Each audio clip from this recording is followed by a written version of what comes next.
and good afternoon to Dr. Lakshman Vedikar and others who are joining from Sri Lanka. We are truly delighted to see the Sri Lankans working in different parts of Europe, gathering under this platform, under one roof, to share their views, also extend their support to make this digital platform a success. And when we talk about Europe, it is not just another continent. Of course, I have also soft corner emotional attachment to Europe because I did my PhD in Vienna. So, and if you look at the population, it's maybe about 6 to 8%. Now the numbers of countries, I think, are quite high, Europe. But if you see the population is less than 10%, but they contribute to 1/3 of high impact publications and also 1/3 of patents in the world. So Europe, we know, it has been a center of industrial revolution, crucible for science, technology, and innovation. So we are very keen to forge strong partnership with Europe through our valued Sri Lankans in Europe. And so on behalf of the National Science Foundation, I wish to extend the most warm and cordial welcome to our distinguished Sri Lankans in Europe who are really taking time off their busy schedule and taking part in this webinar, which shows their abiding interest in and their unwavering commitment to serving motherland. Now, as you know, our country, now we are more than 72 years after independence. Unfortunately, still we are a developing country with a GDP of less than now 4,000. Now, Europe over about $40,000 per capita, so more than 10 times that of Sri Lanka. But Sri Lanka, if you look at endowed with a lot of natural resources, we have high agroclimatic potential, also in terms of soil, very rich and fertile. We have very biodiversity, high literacy rate, around 95%, and strategically located, still developing even with a strong intellectual and also natural resource base. I think there's serious issue really hampering the development of a country.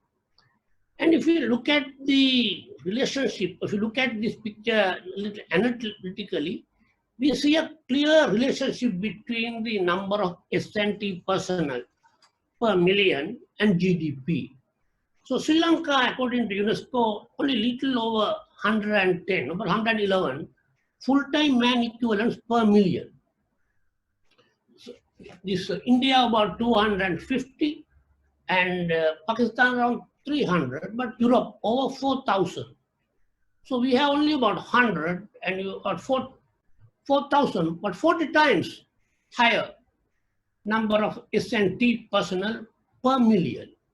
So this issue cannot be addressed overnight, but we see that there are over 3 million Sri Lankans living overseas, of whom 15 to 25, depending on the country, are professional. They have a scientific background. They are graduates, they are professional scientists and entrepreneurs. So in Europe, this comes to around 25%. This is a fairly good number. And we see that this is as an untouched and untapped potential that we need to harness for national development. Especially the National Science Foundation, being the premier institution mandated to promote science and technology for national development and for human well-being, I think we have an obligation, also moral duty to harness this untapped intellectual resource for national development.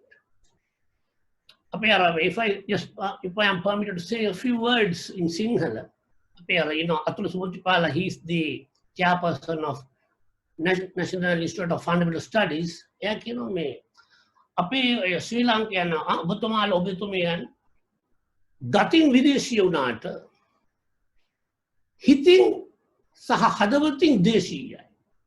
ලංකාව මව්බිම ගැන පැහැදිලි හදගැස්මක් තියෙනවා. නමුත් ඒ අවස්ථාවේ තිබුණාට, though they had that really throbbing heart for the country, there was no pragmatic and credible mechanism which they could use to contribute their might to national development. That's why NSS thought high time we develop this platform which will carry information about the intellectual assets, also infrastructure facilities available in Sri Lanka in regard to high-end equipment.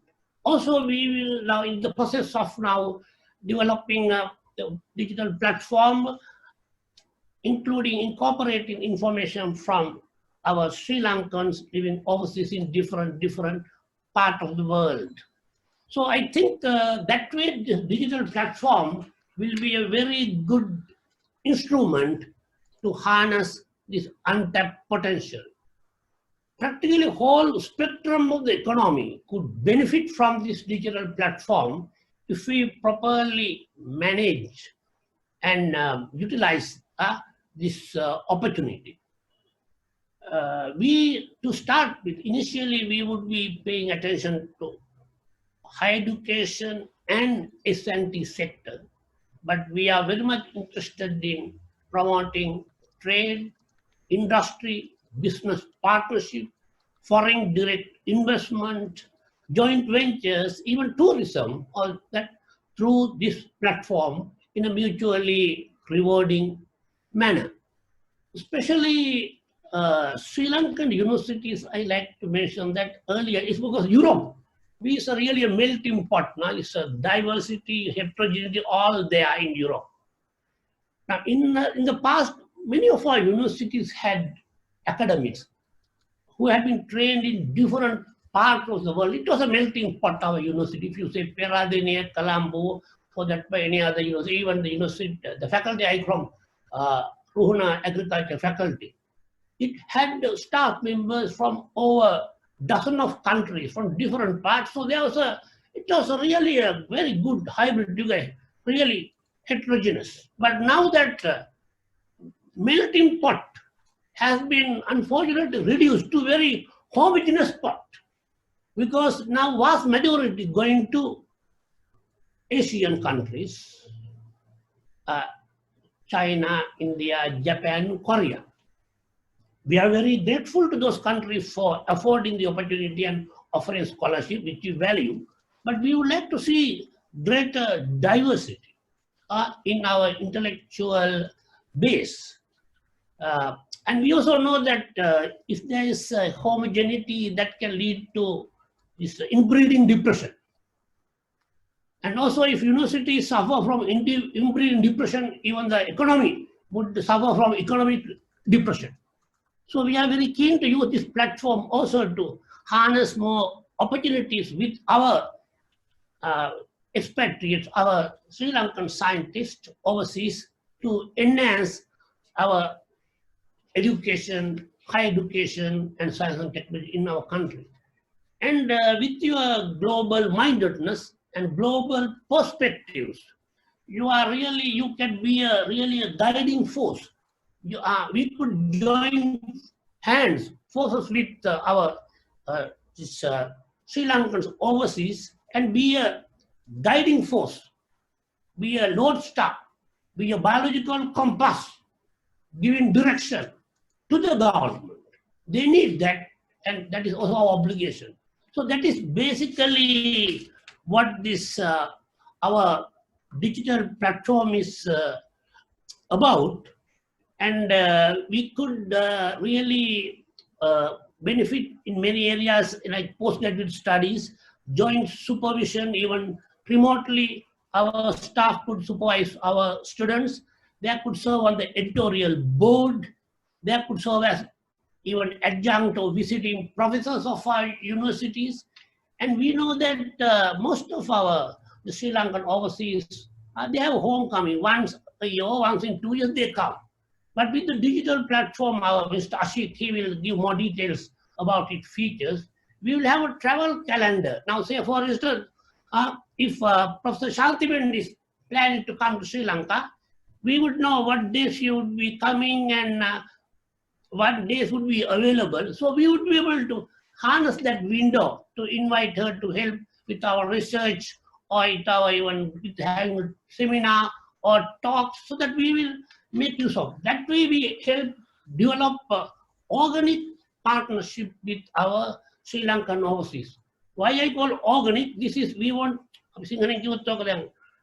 මවයි දරුවක අතර තියෙන සම්බන්ධතාවය ඓන්ද්‍රිය සම්බන්ධතාවයක් අපිට ඒක මේ very difficult to describe in words. So we like to forge organic partnership with our valued Sri Lankans living overseas. And I think this is the beginning of a long journey. As the Confucius said, journey of 1,000 miles begin with a single step. I think we have the first step already placed, and looking forward to working hand in hand with you in a mutually rewarding way. These are my just basic observations, and we could have further discussion. Okay, so over to Mr. Shanta. Thank you very much, sir, for your enlightening presentation, and I think will explain the objective of the digital platform and envisaged impact to the socio-economic development of the country and mutual benefits envisaged through the digital platform. Thank you very much. As per the agenda item, the next item is to address by Dr. Lakshman Vedikara. He is from Department of Social Science Education, University of Colombo. Dr. Lakshman also principal liaison point in Sri Lanka, and also he is a member of the NSF Board of Management. Over to you, Dr. Lakshman.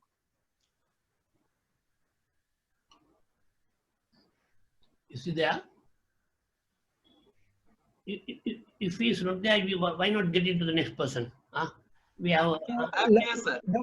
Yeah, Dr. Lakshman is on board. Yeah. Great.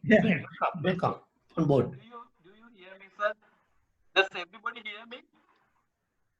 There is bit disturbances in. I think it's a fan. I will switch it off. Okay. Yes.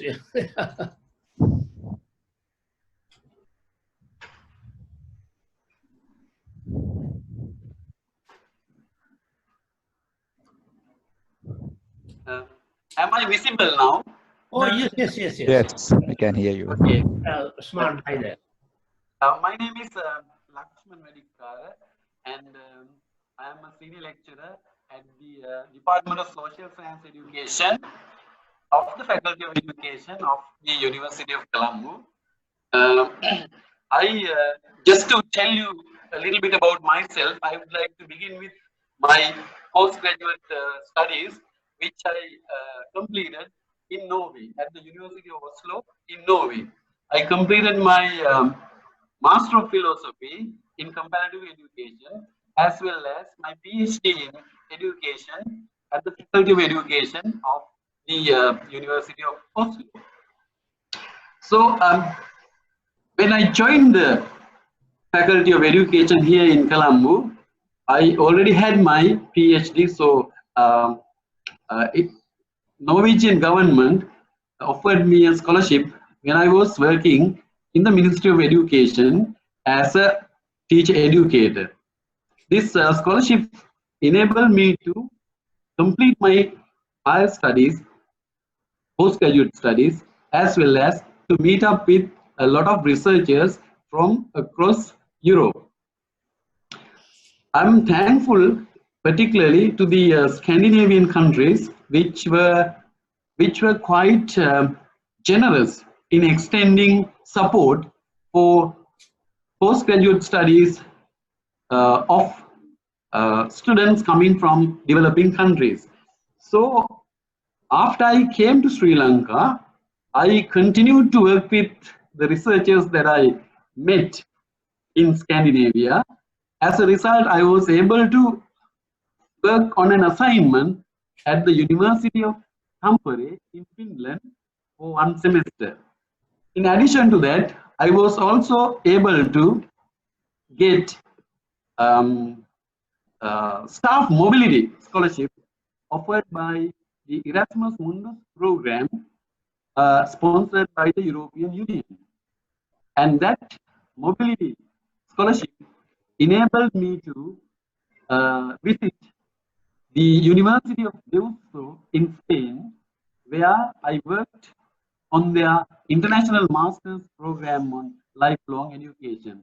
So there too, I met researchers from Spain, and they were very much willing to cooperate with us and continue further research in Sri Lanka. I would like to, at this point, request our intellectuals and academics who are working in various institutes, research institutes, and universities across the countries in Europe to join hands with the Sri Lankans who are willing to engage in collaborative research. Particularly, my field is education. I mean, if we don't focus on education, school education, primary education, secondary education, none of us will be here at this juncture holding these positions. So if you do something good to education, then you are doing everything good to the entire system. So we need quite a lot of support from researchers who are working in the organizations that I mentioned a few minutes ago. And we need to network with these researchers, and we need to get their assistance in developing a research culture, particularly in the field of arts and humanities and social sciences. And in Sri Lanka, if you know, we don't have education faculties at every university, but across Europe and Americas, every university has at least a department of education. They give a lot of priority to the training of teachers. They give top priority to develop a national policy on teacher education. So in this particular field, along with the natural sciences, what we need to do is to engage in educational research.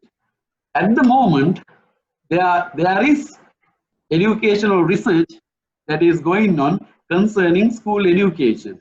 But we also need to focus on research on higher education. For example, we have a lot of issues concerning the provision of higher education as well as tertiary education. So we need to focus on those areas, and we need the support of our researchers, our academics who are positioned well in European institutes. They can extend us support, guidance, and also leadership, so to speak, in various ways. We know that there is quite a lot of research going on in terms of natural sciences. So we need to focus on education, social sciences, and humanities, and thereby we can raise the quality of the research that is going on. So I would like to thank the chairman of the National Science Foundation for giving me this opportunity to express a few ideas about myself and how I was able to go to Scandinavia and complete my postgraduate studies, and how those qualifications enabled me to become a researcher as well as a university academic, and how I should liaise with the academics and researchers who are employed in universities across countries in Europe. Thank you very much.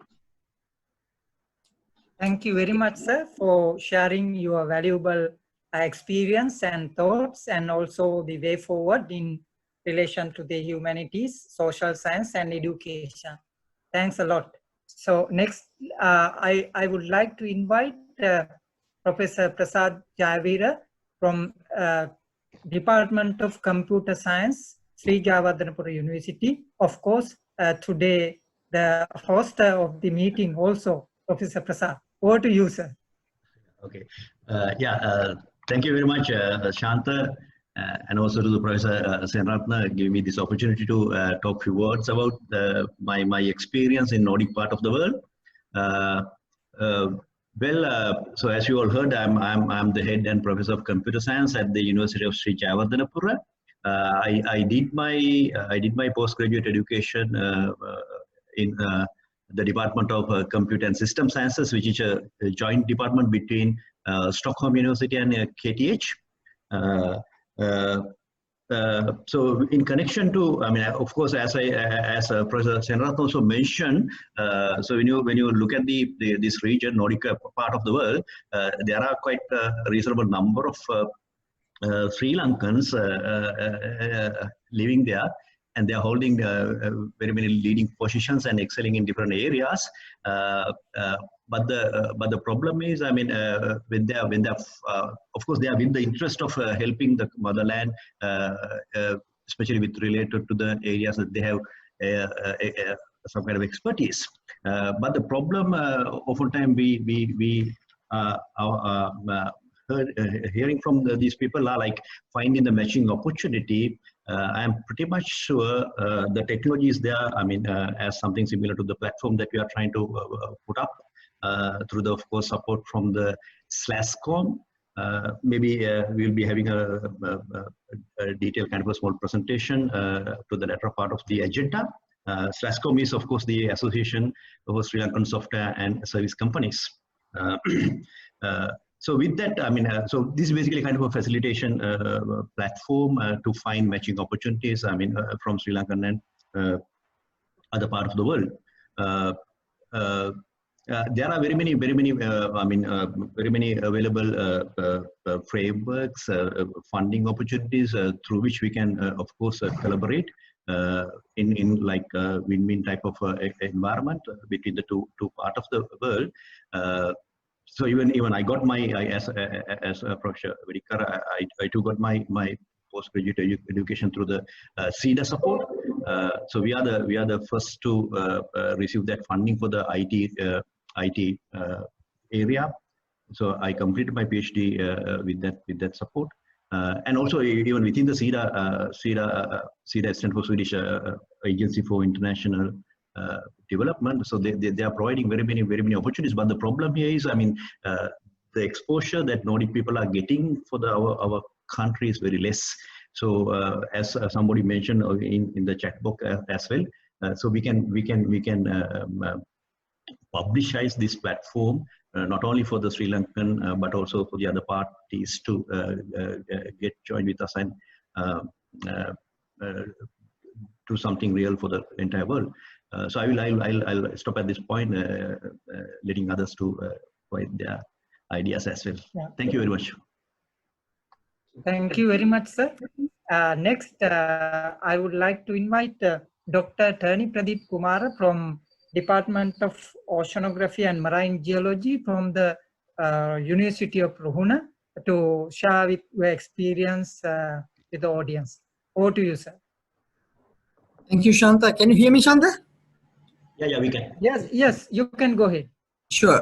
Thank you, Shanta, and thank you, our former Vice Chancellor, sir, for giving me this opportunity. And actually, I'm also from Sweden. I'm a Swedish production.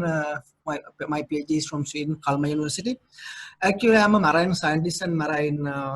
For the moment, I'm controlling marine pollution in the country, being the general manager for Marine Environment Protection Authority. At the same time, I teach in a number of universities, local and even overseas. And again, I represent the UN, UNEP, UNEA, and all those UN meetings as a marine litter and microplastic expert appointed by the UN system. And I attend lots of meetings from my background taken through all these experiences. Actually, what I request from this, the all expatriates and those Sri Lankans with people with the Sri Lankan hearts, is that to support our students first, as our chairman, NSF chairman clearly mentioned at the very beginning, so especially when we try to give them some overseas exposure. So I really appreciate they can help us, finding placement for them, and again, maybe scholarship opportunities at the same time. One of the major difficulties we are finding for our researchers is that, the access to the published literature, right? So especially the membership fees for these e-libraries are very much expensive. Most of some universities have, but lots of universities, they don't have enough, the access, the privileges. So that again reflect on our students, the publication and others also. So if you can support in that way, it is one of the areas we can definitely support. At the same time, support students, supervise in their research. Those are the areas we can think of to support in academic field. But when it comes to marine field, actually, I must mention that Sri Lanka is one of the worst polluted coastal and ocean polluted countries in the world, and we ranked number 5 in 2015. The plastic and solid waste pollution is worst in Sri Lanka. So on the other hand, Sri Lanka is, as a country, we are mainly focusing on to become the coastal, the marine based country in the future, having a marine based economy. So for that, how, if you can give your ideas, how we can, train the country, to achieve that, because Sri Lanka is having an ocean is about 8 times larger than the country, and we have lots of oil and other gas, the resources with us, and country have lots of plans to develop Sri Lanka as the naval hub in the region. So how those, your brains can support us, put the country into that track. That's one of the major, support you can give us. At the same time, for the country, we have a city and town plans. We have for the land areas, but for Sri Lanka, we don't have any marine spatial planning for the country. But other countries like Norway, Sweden, they have a marine spatial planning for plans available, the targeting 2050 and 2060, 2040s. But even in Sri Lanka, there's no such discussion, initiated within the country. Therefore, if you can, support us, giving those ideas, at least some technical guidance for Sri Lankans, how to, jump into those the new areas and work with a proper plan for the country. This is not for the university, but for the country. That is one of the big initiative we can support. On the other hand, the train our universities and other government and agencies into greener institutes, because in Europe and other countries, almost all the agencies are very much cleaner, very much greener, very much tidy environments are there. But in our in Sri Lanka, is untidiness, and the trees are cut, and we are losing our greenness, and the country has also tree planting programs to increase the forest cover, but I don't think we will achieve that. Still, at institute level, at household level, we can at least have those programs. So you can, if you how you can support in those areas. There's one aspect I just need your support. And last thing is that, for the moment we are having a new program called Ride for Life. We use bicycles instead of taking cars. If you go to the Sunday market in the morning, you can see the people come by their car and go back, but instead of using their cars, they can ride to the Sunday market and buy their products and go back. That will become an exercise for them. And even within universities, if we can use bicycles, so those those programs are now happening in Sri Lanka, just to reduce our carbon footprint and others. So how you can support in this case, for example, in University of Ruhuna, now we are introducing some free bicycles. Students can take and ride for short distance and keep it there. So those programs are there. So how you can support those areas where I really expect your support. And from MIPA, Marine Environment Protection side, what actually my institute need is to get some international exposure on international conventions, because last month we faced a very big, huge issue about empty new diamond ship. So in that case, I learned that we are very much lacking knowledge, and from the experience, we need that exposure. So those are the things very briefly, since for my 3 minutes, I already passed 3 minutes, but we can share lots of information and we can talk a lot. I think I will use this platform very effectively in the future. But for the moment, that's all from my side. Thank you for the time, all of you from Sri Lanka. Thank you very much, sir. In fact, your comments and thoughts are very valuable. Everything we will take down in black and white for the necessary follow-up. Of course, your thoughts about the whatever, I mean, towards the blue-green economy is almost, I think, maybe the way forward. Thank you very much for your valuable thoughts and insights. Then that is about from the Sri Lankan side. Now we will turn on to the Europe side, and we were fortunate to link with Professor Shanti Mendes. She is from Geneva Learning Foundation. Also, she was the senior advisor more than 20 years for the World Health Organization, Geneva, Switzerland. Over to you, madam. Thank you, Shanta. Allow me to congratulate Dr.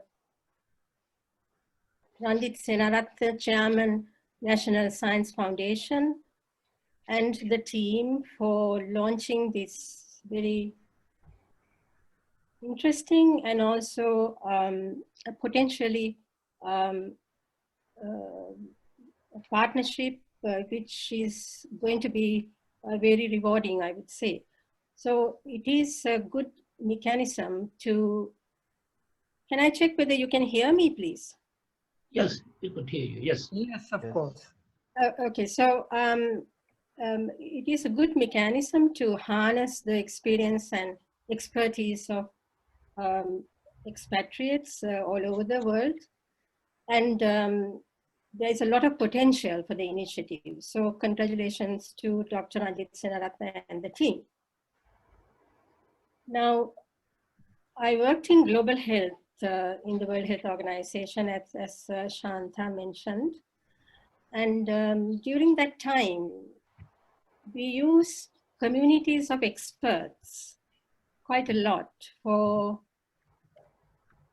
coordinating multi-center research projects, for building capacity at the country level in ministries of health, in non-communicable diseases, prevention and control, and also developing global reports and global action plans. We used digital platforms quite a lot.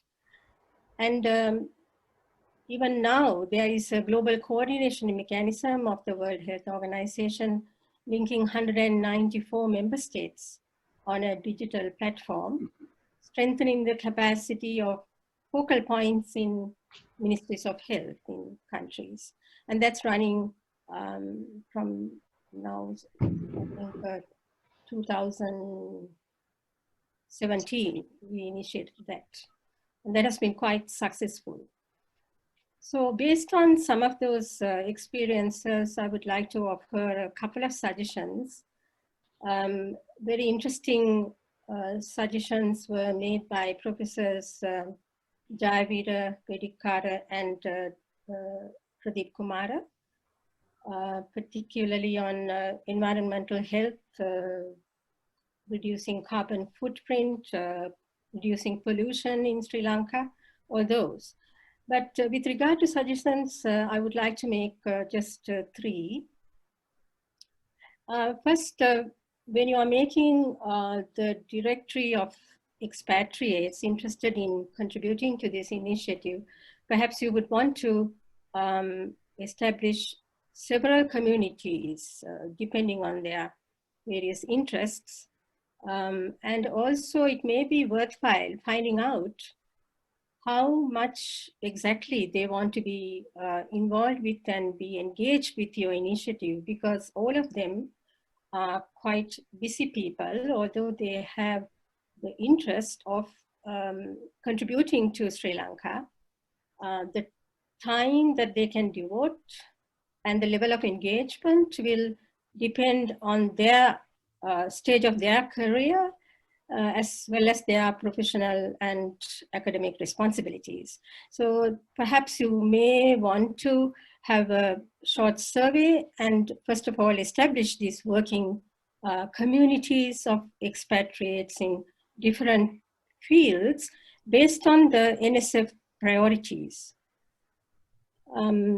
This is the first suggestion. And the second suggestion is to put in place a portal, something like a knowledge action portal or a research portal, where both interested expatriates and local counterparts can log in, register, and continue to be involved in building the initiative so that it kind of builds up and anybody would know at any point in time where the initiative is, what are the projects going on, what are the resources available, where is the directory, etc., so that you kind of give life to the initiative. And the third point is to suggest that the National Science Foundation also considers giving more clarity to your role, because it's very important. Whether you want to be a moderator, a facilitator, or a partner in these various projects in the initiative, or you want to be all of that. And also to give some thought to how you are going to avoid conflicts of interests, which may arise when you want to partner with different stakeholders and expatriates. So those are the three suggestions I would like to make, and I would like to stop there. But again, I would want to stress that it is an initiative with a lot of potential. It needs a lot of work, but we are ready to help. Please let us know. Thank you very much. Thank you very much, Madam. Professor Senaratna, you want to come give some? Very briefly, thanks, Professor Shanti, for your valuable observation. Yes, this identify, we call this similar interest groups, SIG6, or network of like-minded professionals. We are thinking in developing, once we prepare the platform, we would be really categorizing them into different groups based on their interest. So that will be there.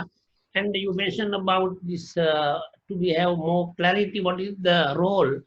I think NSF may be playing multiple role, maybe find it like a matchmaker, try to facilitate developing partnership, probably even be a co-granted. We like to work together now, say in even say marine pollution, whatever this Tony mentioned. So NSF will be a facilitator, catalyst, brick builder, and all that. Also, we will take into account what you highlighted, just avoid the possible conflict of interest. And also, sometimes the members are keen, but they are maybe having time constraints. So we would also identify them, then we would not try to make inroads in their time because they are already heavily preoccupied. But we will also, we have to identify members who are sometimes they have, but they are heavily preoccupied, but they are subject to available to time. They would share their expertise and competency with Sri Lanka. Thank you very much again, and we like to have organic partnership with you, for the Shanti. You're most welcome. Thank you, Dr. Senaratna. Yeah, thank you, sir. Thank you, Madam. Of course, to add for the second point you raised, I think in the latter part of the program from the SLASCOM, there is a technical explanation on the features of the platform. I think there is a option, a facility for somewhat, it may not be 200%, but to accommodate the second point highlighted, I think facility is in the digital platform we will see. Next, of course, from the beginning of the idea of the digital platform, when we communicate with the expatriate, there was an active person engaged with us from the beginning. So I would like to invite Professor Nandana Rajadeva. He is from University of Oulu, Finland. Over to you, sir. Yes. Hello, everybody. Yes. Yes. I work in University of Oulu. My field of expertise is wireless communications. I have been here now about 10 years, and we have a group of about 30 Sri Lankan students here engaged in master's and PhD level work. So accordingly, we are connected to University of Peradeniya, for example, where we are running a double degree program now for several years. We have, I think, got now a couple of batches here. And then we also work with University of Ruhuna, Department of Electrical Engineering, in terms of actually some project, final year project co-supervision. And of course, I am originally from University of Moratuwa, so I have a lot of connections to Moratuwa. And as well as Sri Javadanapuru. Actually, Sri Javadanapuru, also some of our graduates are working there in the new engineering department. So we are trying to now secure some funding through this Erasmus program. Actually, we have submitted one application which is now shortlisted. So if it doesn't go through this time, we will try to do it next time. So the main thing is, as I see from NSF side, you can identify the various departments in the country who are in essentially similar areas. In my case, it is wireless communication and related to that. So if that can be done, and of course, if NSF can encourage, you mentioned about the research in terms of, like, my field is engineering. So of course, we have very much applied work that is going on. But in addition, it would help, I think, in terms of publications and all those things, if NSF can encourage also at the fundamental level of research, a little bit also theoretical side, so that you know, the senior lecturers can get publications through joint cooperation and those things. So those are some of my initial thoughts, and let us continue and see what we can do together. Thank you. Thank you very much, sir. I think for definitely NSF will do this kind of matchmaking, and I think there will be a huge potential to tap this untapped potential with the networking through the digital platform. Thank you very much for sharing your valuable thoughts. Next, we have Mr. Ravichandran Rajkumar. He is engaged in research in the high priority areas. He is from Institute of Neuroscience and Medicine, engaged in cutting edge research in the medical sector. So we would like to invite Mr. Ravichandran to share your insights. Over to you, Mr. Ravichandran. Thank you, Mr. Shantasri. I hope everyone can hear me. Yes, sure. Yeah. So I am Ravichandran Rajkumar. I completed my PhD recently, and I work on translational psychiatry, especially in psychoradiology. So my primary research focus is multimodal imaging. Like we do imaging for psychiatric diseases, and we are trying to find some biomarkers to diagnose and also to treat and to monitor some psychiatric conditions.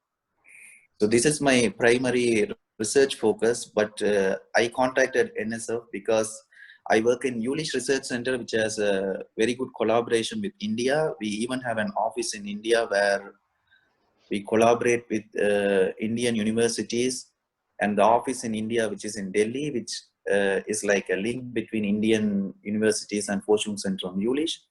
And some days ago, one of the international office worker contacted me to get some contacts in universities of Sri Lanka so that we can build a collaboration between Sri Lanka and Jülich. So this is one of the reasons. So now I know whom to contact. I will make these contacts work. So it does not mean like I'm going to supervise the students or anyone, but we have some successful collaboration stories. Like there's a science bridge between Palestine and Forschungszentrum Jülich. It works like this, that the researchers or professors working in Jülich, they put some offers or thesis positions or master thesis or PhD, postdoctoral or research internship positions in the websites. And the students from Palestine will apply for it, and the professors here will select the students via online interview, and they also visited Palestine to bring students, and then they will be trained. Yeah, and this worked like this. The German government funded like 10 million euro for that project, and it is also possible to get some fundings from BMBF or DAD, or there are some funding instruments which the international office will advise NSF how we can proceed with that. But we can act as an anchor or bridge between Jülich and NSF so that this kind of collaboration can be built from the scratch. And one of the main thing like I wanted to inform was like to build national research priorities, like what research priorities we need to focus on. Like as Professor or Dr. Pradeep Kumara mentioned, it may be ocean technology or medical technology, or mostly nowadays in Germany and also in our research center, they focus mostly on bioeconomy, which is very, very important for Sri Lanka in my opinion, and also the energy sector, which are highly funded.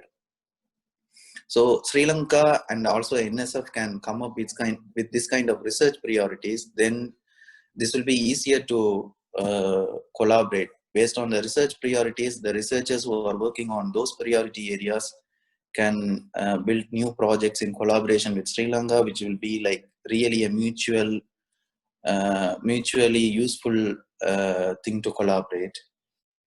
And maybe I will speak to the international office and I will write to NSF. We can hold a separate meeting between the international office in Jülich and NSF, so that we can quickly build some research exchanges. And also now we post the offers in Forschungszentrum Jülich website. Maybe in future we can use the platform which you are developing to post our offers, so the Sri Lankan students or those who want to collaborate can easily see the offer and apply to the concerned person, and this can be built very quickly. And thank you. I look forward for good collaborations. Thank you, Mr. Ravichandran. I think definitely NSF will continue to build up the link with the Jülich.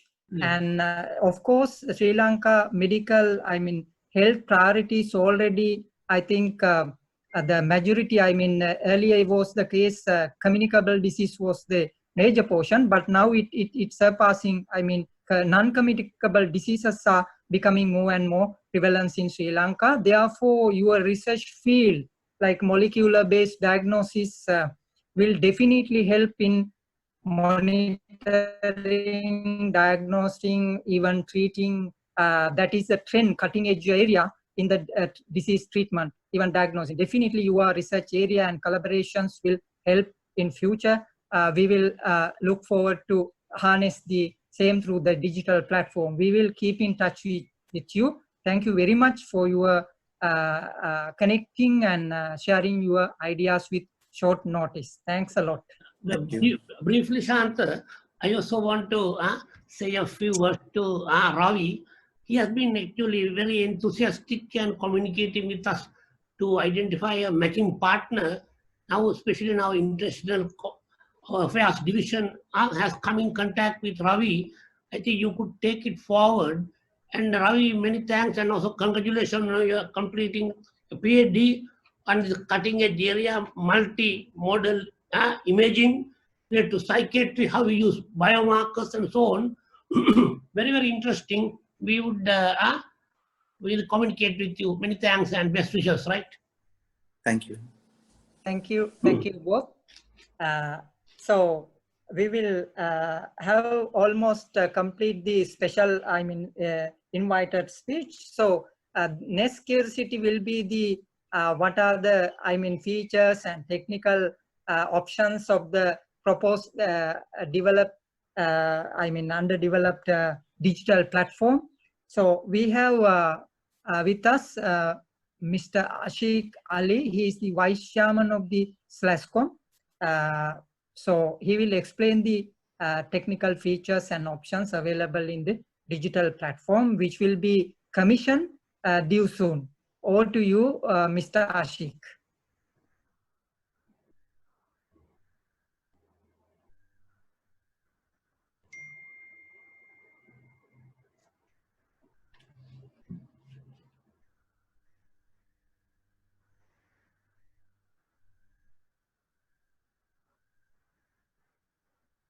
Yes. Everyone joining from NSF and Sri Lanka. You all can see my screen? Sure. We can see, we can hear you. All Yes. right, thank you very much. So as Professor Prasad and you mentioned, I am representing SLASCOM, which is the Knowledge and Innovation Chamber, representing the IT, software and BPM industry in Sri Lanka.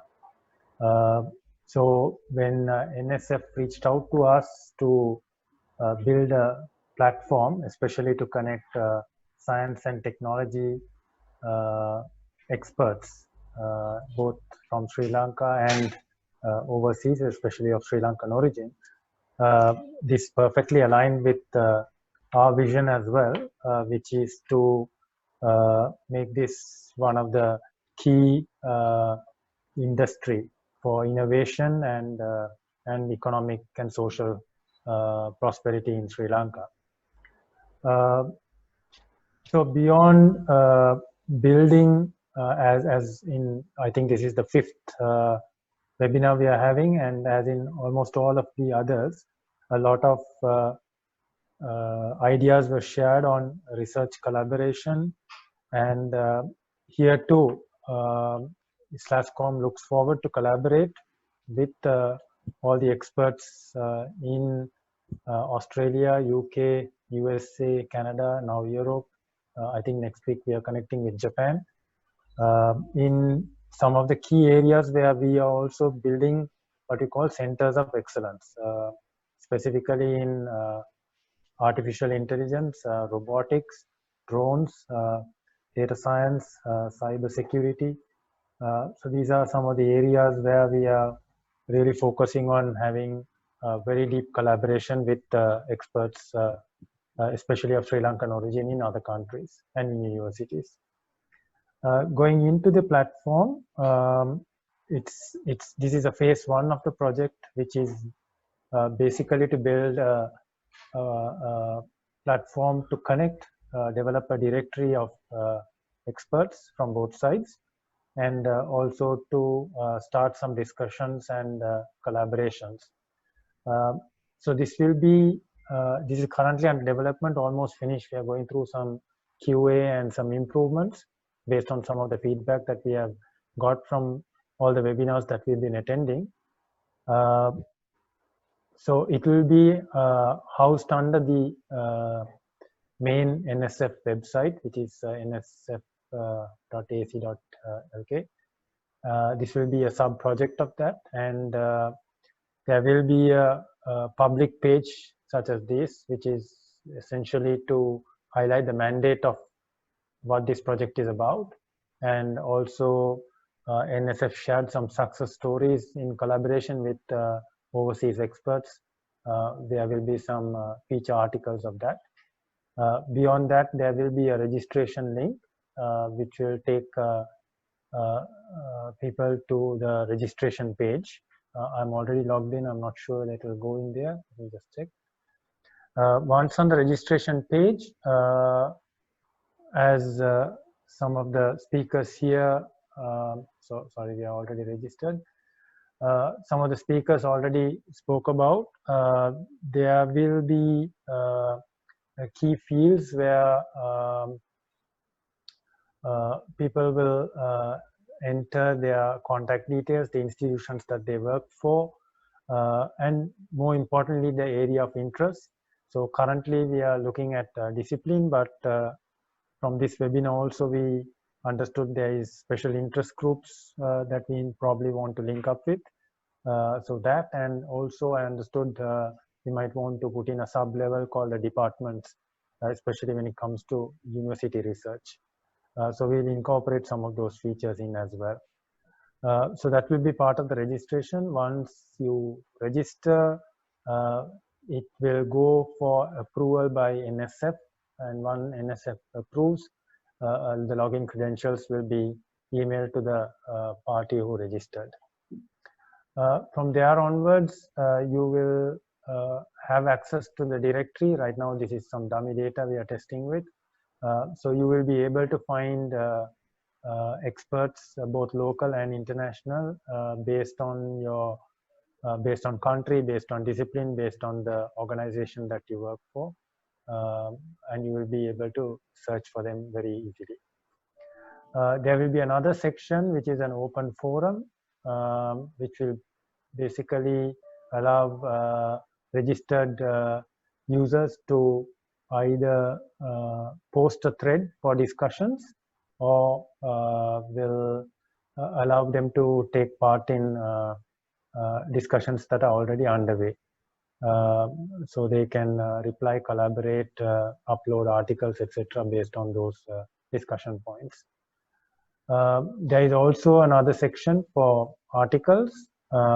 These are basically publications and any other newsworthy articles that we would want to post.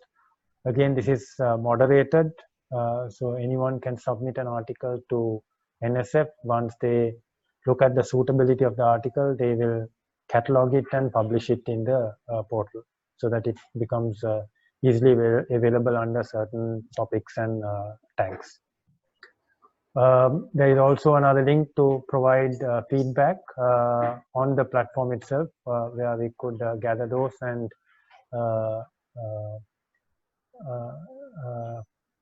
do next level of improvements on this.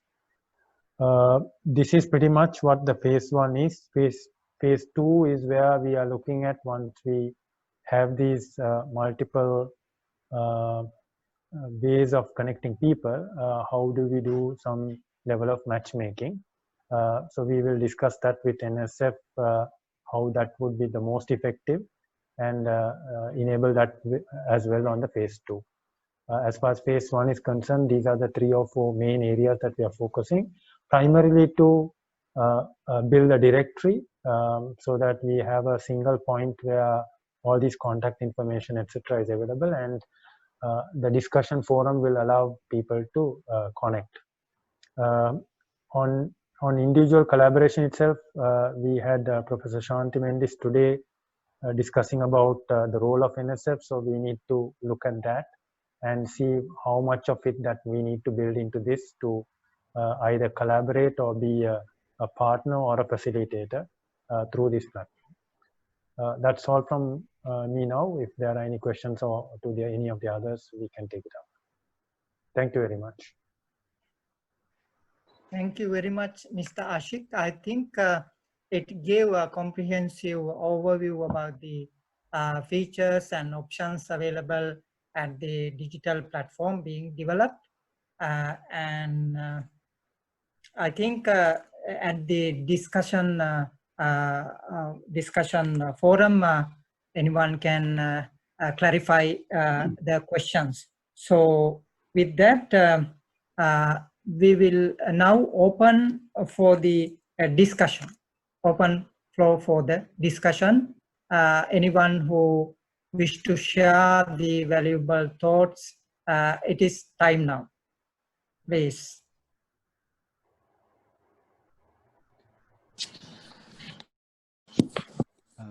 Is it okay? I start. Hello?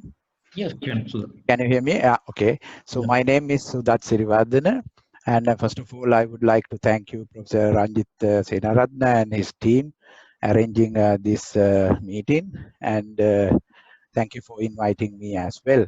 If I say briefly about myself, actually, I'm at the moment working in University of Stavanger in Norway. And I'm having a collaboration with the University of Peradeniya. I think Professor Ranjit Disanayak, I was a student to him.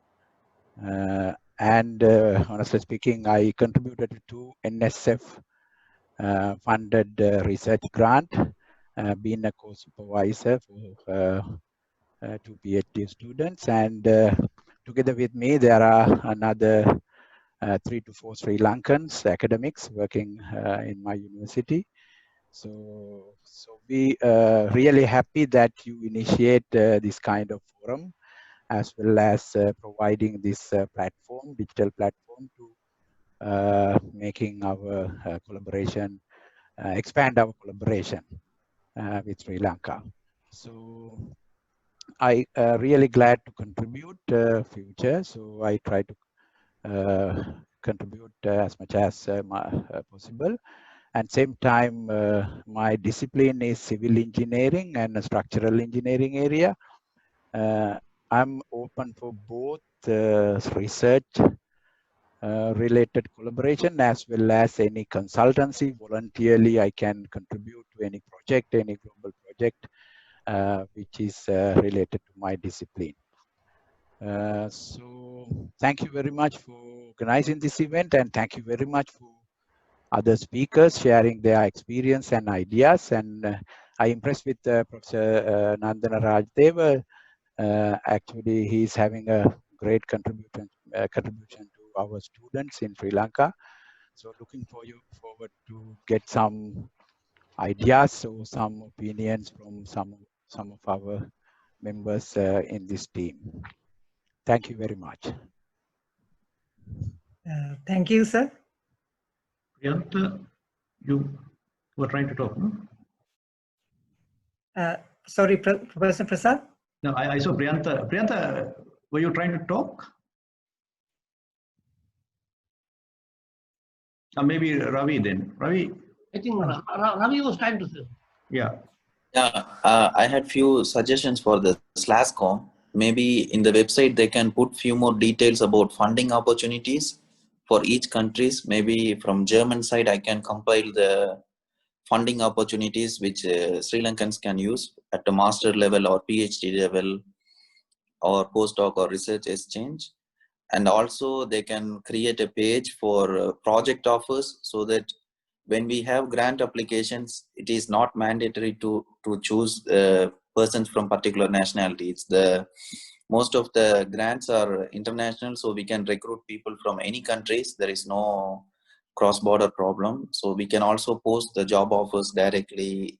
We usually post it in our university websites, but we can also post it outside. So these two things, the funding opportunities and research offers or internship offers in the website will be useful. Yeah. Okay. Thank you, Ravi. Thank you. Now, if I just take a minute or two. Now, as mentioned before, this is the 5th webinar. We actually started with Australia, which had the highest number of registrants, given the high expat population there, which is understandable. We had over 175 registered there. Then we went to USA, then to UK, depending on the number of registrants. Last week, Canada, and actually Europe. We have, I think, a difficulty in getting at our Sri Lankans. Now, say now Germany, France, even Holland, these countries. I think Scandinavian region, actually, I should, Professor Chandima Ratnayak, he was very instrumental in getting members on board from Norway. So Norway is a relatively small country with a small number of Sri Lankans. we have the highest number registered from Norway, about 25. But from other countries, we have relatively few, but the expat population is much higher than that in Norway. So this kind appeal to our Sri Lankans, beloved Sri Lankans in Europe. If you could really make this, I know the Ravi really uses Facebook and other social media and communicated about the platform through his network, and we could get more enlisted after that. But you could I also now request our Sri Lankans to really share this information about the platform with your colleagues through your network, then we'll have a stronger, because we would like to have, especially from France, I think we have just very few, I think, there. And Germany also, I think we don't have that many. So Scandinavian, I think, fairly well represented, but the more the merrier. We would like to have more from that region. But if you could help through your network to get more on board from other countries, we would appreciate very much. And Chandima, because of he was heavily booked this week and he's unable to there, but otherwise he's very actively supporting this initiative. Thanks. So we look forward to other members. We have, I think, another 20 minutes to share their thoughts, ideas, proposals in order to make the platform more relevant and meaningful. So we look forward to your valued ideas, comments, and observations, dear Sri Lankans. Yes, Priyanta Vijayam. Yeah. Yes, may I share some experience that I have been having for past couple of years? Are you hearing me now? Yes. Okay, yes. I work with Royal Statistical Society, and there they have a program to help African researchers to gain their knowledge and for their development. So I have been supervising at a distance several master theses and also online teaching. And they sometimes require me to travel there, but recently I have not been traveling and I had some courses. So I think as university teachers ourselves, we can engage in directly university teaching in Sri Lanka. Maybe it can be a guest course or some optional course in their curriculum. Because we work with really new technologies and new research, so it's I know that in Sri Lanka it's quite difficult for the faculty to start some courses which are really new and cutting edge technology. So if we have some like engineers and all those, I'm a mathematician by profession, and I teach in this institute, African Institute for Mathematical Sciences, courses that are leading to some artificial intelligence system, what they call probabilistic expert system. So it's really encouraging. The students love those courses, and because there were no personnels to teach those courses in Africa. So I work in that. So that's my experience I want to share. So likewise, we can help in so many ways. I think not only PhD supervision, I think for a country's development, it's much more needed. Is like bachelor, high graduate level, or bachelor or master level research and courses taught from abroad who are very competent in new research areas. Thank you. Sorry, Priyanta, I couldn't get you. You are from which country? Okay, I'm from Sweden. I work in Sweden. Okay, Sweden. Sweden. I work in Umeå University. Oh, Umeå. Right. Umeå, yes. Right, thanks.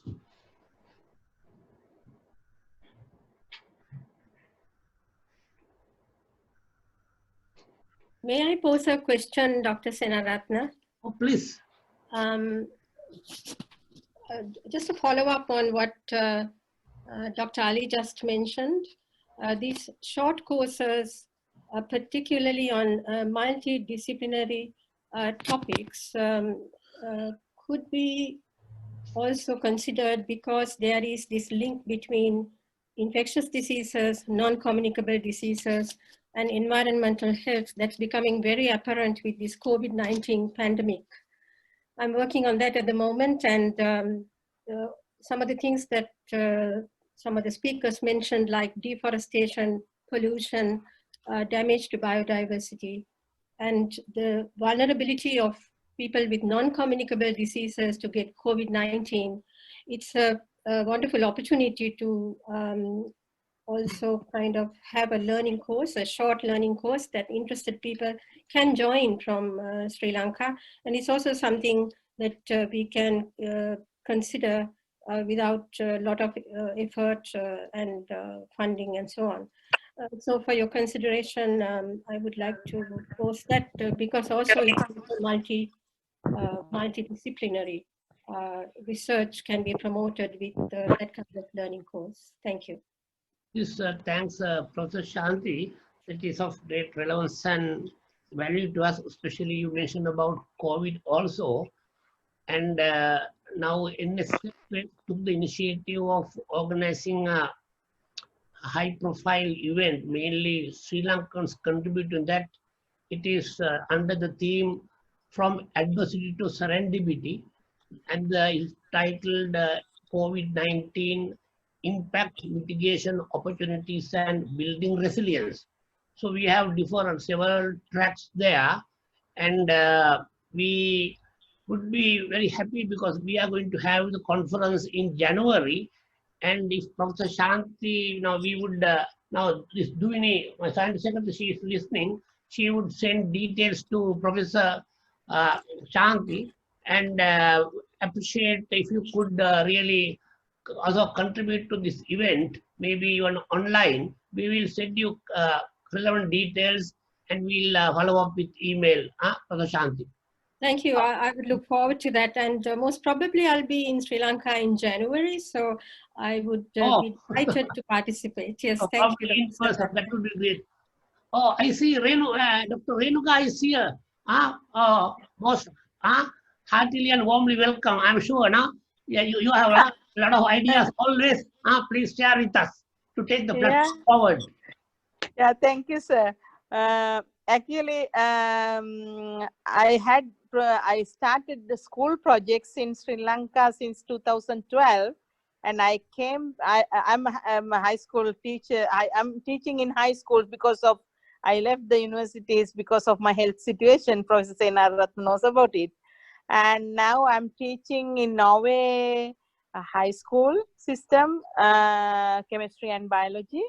So I come to Sri Lanka every year together with my students, and we did a lot of projects with Sri Lanka in remote schools in Sri Lanka. But unfortunately, because of the country corona situation, we couldn't come this year.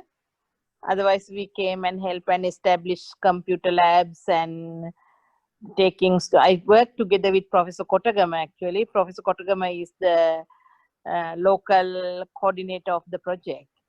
So then we conducted some programs to establish some bird watching clubs and nature clubs, and helping students to work on computers and so much things, especially with remote areas. And also in northern part after the war, we did a lot of work with facilitating students with so many resources, and we bring them to back to the normalcy. Recently, I had a meeting with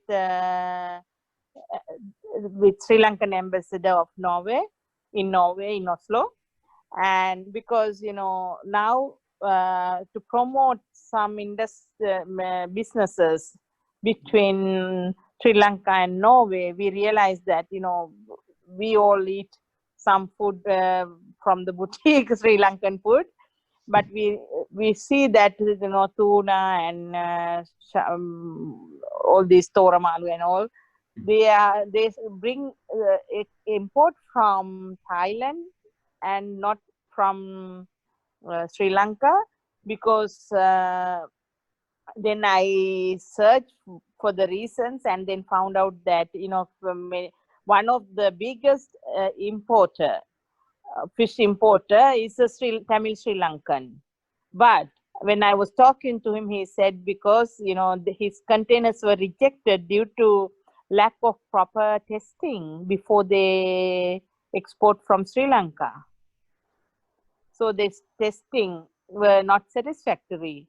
So then I think if we have to do something, that is why I talked to ambassador, and some of our experts in Norway are Sri Lankans, who is the responsible for you know, this salmon testing lab in Bordeaux is a Sri Lankan expert. But so then I think we have to collaborate to establish some proper lab testing and prove them that we are giving them guaranteed quality fish. I think we have, I can, from this part of this side, I can bring them together to establish, together with the ambassador, and to establish some proper testing and research, write a proposal to search for funds. And then in that case, I want our Sri Lankan experts to collaborate with me. Many thanks, Renuka. We had a lot of useful ideas. Some are really exciting. What you mentioned about this improving the laboratory facilities so that whatever exported is actually conformed to the requirements laid down by the buyer overseas. So that is crucially important. And since I am also on the board of Sri Lanka Standard Institute, which is really having the mandate to regulate quality, I will take this idea forward. We are also appreciate of your contacting ambassador and going the extra mile to help Sri Lanka. Now, like you have contact with the Professor Patagama, who is of course very near and dear to us, and we work very closely. He was here even day before yesterday. Why not also think about something with NSF, that the area of environment or something, and we will even your students, we have a unit taking science to the community. We call science communication outreach. There's a very dedicated lady called Dilrukshi. I will pass details to her, and she would get in touch with you, and also to my scientist secretary Duini. She would communicate with you, and we build on these things. We work hand in Renuga. Okay. Many thanks. I appreciate you taking time off busy schedule and making valuable observations. Rani, yes, you can take. Yeah, Rani. Yeah, I would like to make an observation based on what Professor Senaratna said and what Ravi Chandran said. I'm Ranil Chant. I'm talking to you from Switzerland. I work in the industry. I passed out from University of Ruhuna. Although I haven't met Professor Senaratna, I know you. I was there at the time when Professor Chansri Nirayal was there. Yes. I now work in the medical devices industry as a consultant. I worked on catheters and stents, and I now work for a Swedish company in Germany that make ECMO devices, you know, the artificial lungs. When you look at, when Professor Senaratna earlier said that there are the number of participants from Europe is very, very limited. I think it also has something to do with the number of Sri Lankan expatriates or students in Europe, basically in the German-speaking part of Europe. So therefore, it would be good, as Ravi Chandran earlier suggested, try to connect at least the research organizations, you know, like Jülich Institute in Germany, or Max Planck, Fraunhofer Institute, and maybe Switzerland's EMPA, what called the EMPA, institutes like that, because for Sri Lankan students to come to German-speaking Europe, it would be easier probably through the academic research area than through industry. But industry internships and industry thesis are very much available. When I look now at R&D, when I look from my R&D experiences, so when I first worked in certain companies, there were no one from South Asia in these R&D departments. But now you see quite a few South Asians, especially from India, being recruited into these places. So it also has something to do with having a first education or master's education in the German-speaking Europe. So we need to make that connection. Maybe the best way, as Ravichandran said, is to connect in the first place the scientific institutes, and through then before we start making industry connections. Thank you. Okay, thank you very much, Ranil. This, I see this, Gamini Fonseca, Professor Gamini Fonseca. You may like to say a few words? I joined and there was a fault in my computer, and I just sort of corrected, and now I am. Can you hear me, sir? Oh, yes, yes. Okay, so my dear colleagues and friends, I'm Senior Professor E. Gamini Fonseca at the Department of English and Linguistics at the University of Ruhuna. I carried out my PhD studies at the University of Vasa, Finland. Since I got to know of my supervisor, Professor Gerald Porter, I received tremendous support from him to do the groundwork of my research in Sri Lanka. In fact, I experimented with a mechanism to assist children from non-English speaking backgrounds to develop their oral skills in English. I developed my own package of learning materials for it and experimented with it in Sri Lanka, addressing a developing community, and did the same in Finland, addressing a developed community, and compared the performance results to discover the challenges faced by the children of Sri Lanka and Finland in learning English, and the solutions that could be worked out to remedy the challenges and assist the children to overcome the challenges and go ahead with their oral communication in English. I could make a successful comparative analysis with the samples I received from Sri Lanka and those from Finland, and make a strong case for my methodology. While studying at the University of Vasa, I could teach undergraduate courses at the Faculty of Education, Åbo Academy University in Vasa.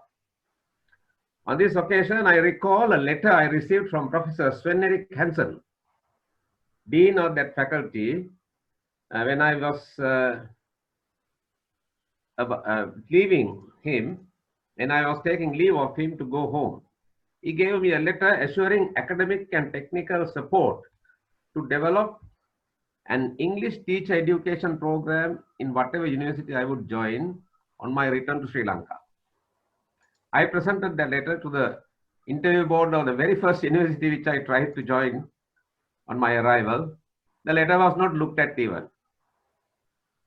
Later, I gave copies of my published thesis to the key people at the Ministry of Education as well, but there was no follow-up. So my enthusiasm boiled down to nothing. I must acknowledge here, Professor Seyararatna got to know of my, I don't know, my expertise or whatever it is. Somehow we bumped onto each other for a short while. And later, on several telephone calls from him, I joined Ruhuna during his tenure as Vice Chancellor. So I think the only invitation I received from a higher education institute was that Professor Seyararatna's sort of repeated telephone calls encouraging me to join Ruhuna. So actually, this is my first experience of some state sector intervention in drawing people's expertise, and making use of people's acquaintances and exposures to filter their expertise into the development process of this country. So an interest to draw technical support from foreign countries to develop various aspects of life in Sri Lanka is something never experienced before. I hope this time we can revive our old relationships and look for new avenues to draw such support under the leadership of Professor Senaratne. So, Sir, Professor Senaratne, thank you very much for inviting me to address this forum. And actually, I remember some time back you sort of told me about this interest, and I tried to contact some people, and I think there is some positive response if we still strive to do something. Okay. So thank you very much. Okay. Okay, Gavini, many thanks. You have got several registered from Finland. Many thanks. Anybody else like to? I saw Harsha, Miss Prasad. Anybody we could invite to join here? Now it is from what time it is? Yeah. 1.5 hours gone. Prasad, anybody? Any hands up? Yeah, go ahead. Professor, this is Ranahansa from Germany. Oh yes, yes. No, you are notable absent. Okay, I'm happy you done. So let me try to unmute my video and audio. Yeah, hope you could see me. There you go. Oh yeah. Good afternoon, sir. Yeah, well, I'm very happy to be here, and I'm so excited that we have quite a lot of experts joining in and willing to contribute. Quickly to touch upon something you just mentioned, that the participation of the European community is not so high. I would suggest, I know from Germany that there is a definite list of all the expatriates in Europe. At least in Germany, they are running this database thanks to COVID. Likewise, all the countries, there must be a registered list. So you could directly write to either the embassies or the consulates, and then you could ask for help. That way you could reach out to most of the Sri Lankans quite effectively. And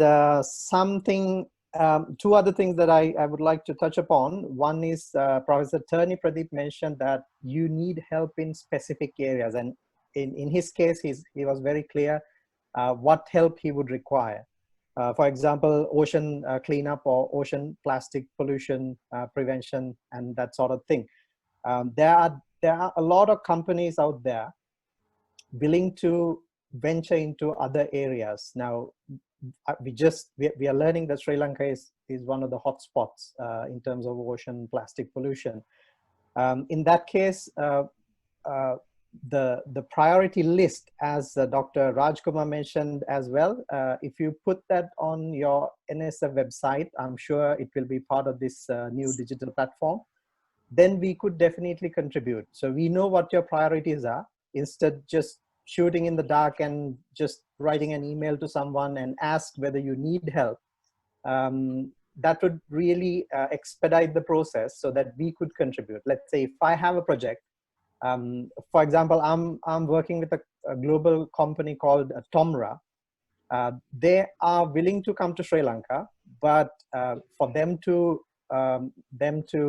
run a business, they need volumes. So in that case, we have to give some concrete statistics. Okay, we have 2 million tons of plastic fished out of water. That sort of statistics you can't get. Because of that, most of the companies, they don't want to invest to do a study. So NSF could maybe procure this data from respective authorities and then publicize so that it is easy for us to prepare a proposal. And also in the area of education, like Dr. Renuka Vijayasekara mentioned, Professor Senaratne knows that I come to Sri Lanka quite often, and we do something called Traveling University. You are part of that. And we work with multiple universities, and we would love to help. We would love to collaborate. And there is a lot of money available. If I may, if I'm allowed to complain a little bit, it's not a nice thing, but sometimes when you bring a proposal to a university, these professionals are absolutely busy. I know they are having a tight schedule. They have to do multiple things, and then you go there and excite them a little bit that you can tap into 50 million euros of Horizon 2020, and then you come back to Europe, write an email, do the third follow-up email, you get nothing, and then your interest dies down. So you can't keep on doing that, you know. Follow-up email. You copy to us. We have a very dynamic young staff here who would follow it up with. Would love to. Commitment. We'll do Would that. love to do that, sir. You know that we have a very dynamic both Yes. and women at NSF. Yeah, would love to do that. And on a personal note, I'm always available, willing to help anytime. And my institute, my university is also willing to host any of the students. Right now I have 4 Sri Lankan students doing their masters. We would like to offer PhD positions and collaborative research and along the lines. What fields? Environmental sciences and engineering. Environmental science. Yes. Right. So that's pretty much from my side. I'm always willing to help, and kindly let us know whenever you need help. All the very best. Many thanks, Ranahan, sir. I like your name. You're welcome. Ranahan, sir. You're welcome, sir. Okay. Anybody else? Anybody else? Now, if nobody, I think now time is running out. Shanta? Yes, sir. If no other, is this okay? I think you may wind up, right? Right. I won't take much time.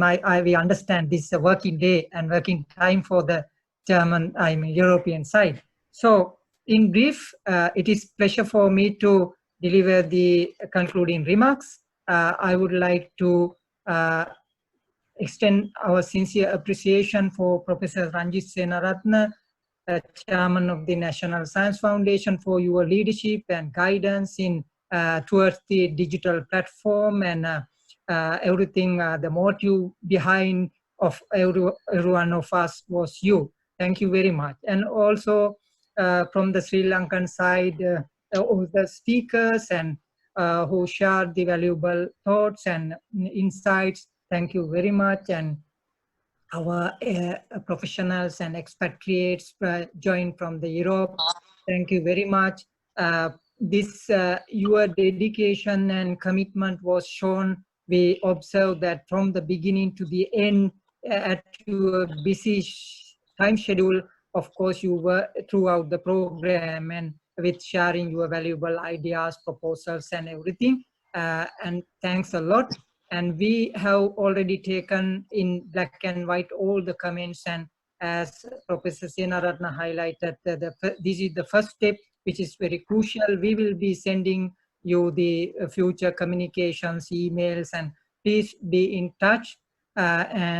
We will, of course, we will have more focused round of discussions in future by taking into consideration these proposals and comments and suggestions. So you can connect with that round, of course, with that round. So I can conclude that today's webinar was very successful with very fruitful deliberations, and thanks a lot. And also I have to acknowledge my team from the International Affairs Division from the NSF. They were behind me to organize and this event successfully. Of course, I must acknowledge the Professor Prasad Jayaveera from the Sri Javadanapuru University, who was generous and committed his time and expertise in hosting the event. Of course, at the back end, the hosting part was done from the University of Sri Javadanapuru side. Of course, from the Mr. Ali Ashik from the platform, thank you very much for your time and sharing the technical information about the platform. That's all, and thanks all, and good evening and good afternoon. We will be in touch with you. Thank you all. Okay, many thanks, Professor Shanti, Professor Raja Karuna, and all who joined and contributed immensely to the success of this webinar. Many thanks. We will be in touch with you. Okay, good day. Thank you, Professor Senaratne. Thank you. Thank you. Thank you.